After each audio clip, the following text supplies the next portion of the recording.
Thank you and welcome back to the second segment of the show for today. The topic is the Voting Rights Act of 1965, and we have to talk about the Voting Rights Act of 1965, Attorney Michael McDonald.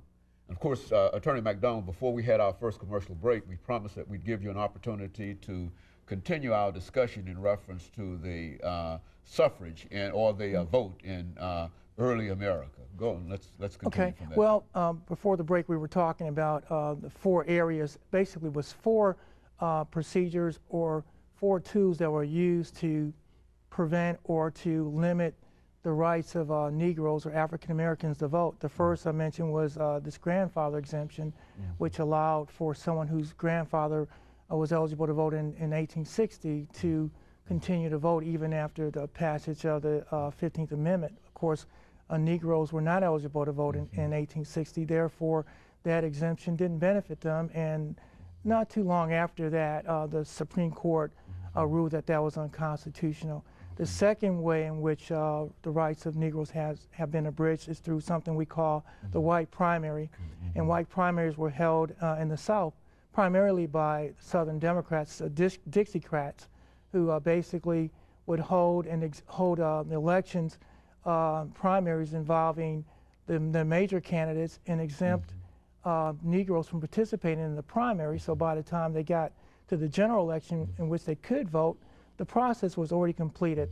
The individual who was going to ultimately win was picked during the primary election. This is why it's called a white primary. Right. And so this was also found unconstitutional by the Supreme Court, and states were required to remove those primaries. The third type of restriction was something we call poll tax. And a poll tax was simply, it was a fee levied in order for someone to vote. And what's strange about poll taxes was that in the South, those taxes became available during a period of time when sharecroppers had the least amount of money. So strangely enough, if you couldn't afford to pay the poll tax, you couldn't vote. And then the fourth type of restriction is something we know as a literacy test. And this is probably the one that most people are more familiar with, where you literally had to take an examination in order to even register to vote. And usually some of the questions related to understanding the U.S. Constitution or state constitution. There are even some questions just as outrageous as asking the applicant how many bubbles are there in a bar of soap, and some situations where in the voter registration offices there would be a fishbowl full of marbles, and the applicant would be asked to define the actual number of marbles in the fishbowl. These were the types of gimmicks and obstacles that Negroes faced.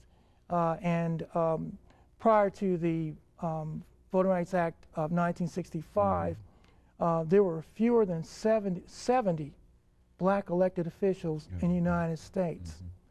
Following the passage of the Voting Rights Act of 1965, the number shot up to 2,080. And right now we have over 9,000 elected officials that are African American descent, and many people attribute that to the Voting Rights Act of 1965.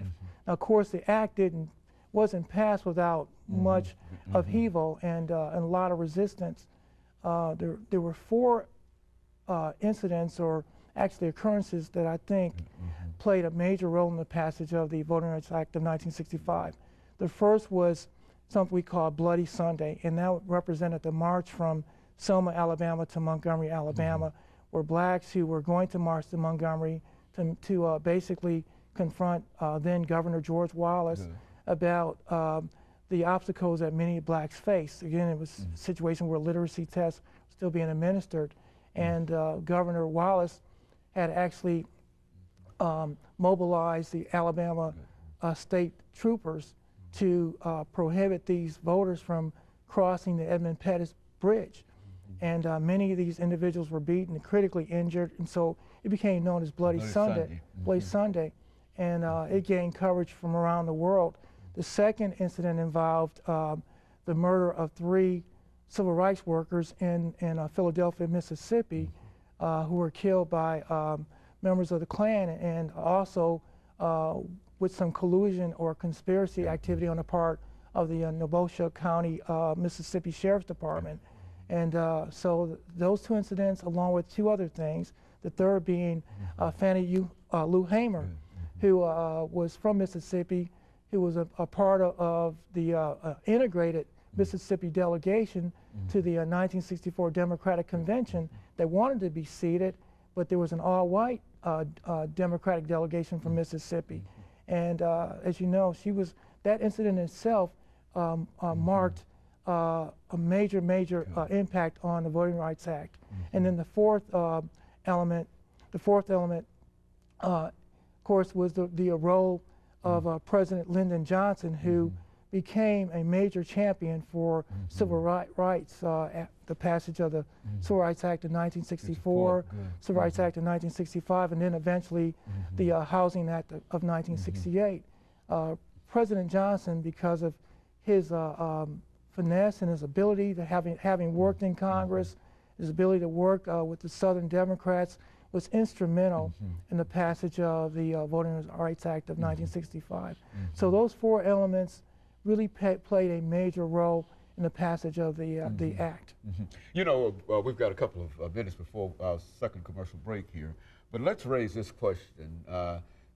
We know that Johnson became the president following the assassination of President Kennedy. Yes. And this, certainly you can't say what would have happened had not certain things happened, but do you think that all of this activity in reference to the Civil Rights Act of 1964, the Civil Rights Act of 1965, the Voting Rights Act, and all of those activities that Johnson, as the president, put all of his weight and all of his influence behind, do you think that that could have become a reality under President Kennedy?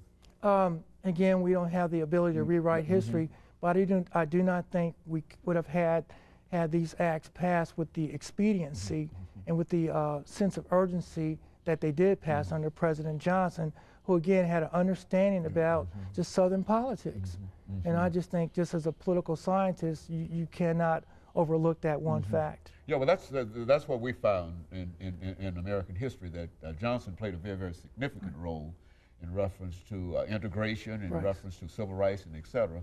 But yet we find that he rarely receives the credit that he is due in reference to that. And I think, and that's why we raise that question now, that perhaps we can give him some credit, because I think that he played a very significant role in all of those things that we talked about. But this is essentially what we want to do. Now, when we come back after this, the end of this segment, we want to talk about the impact that this act is having and what we can do today in order to make this act a reality. We'll be back with our audience following this very short commercial break.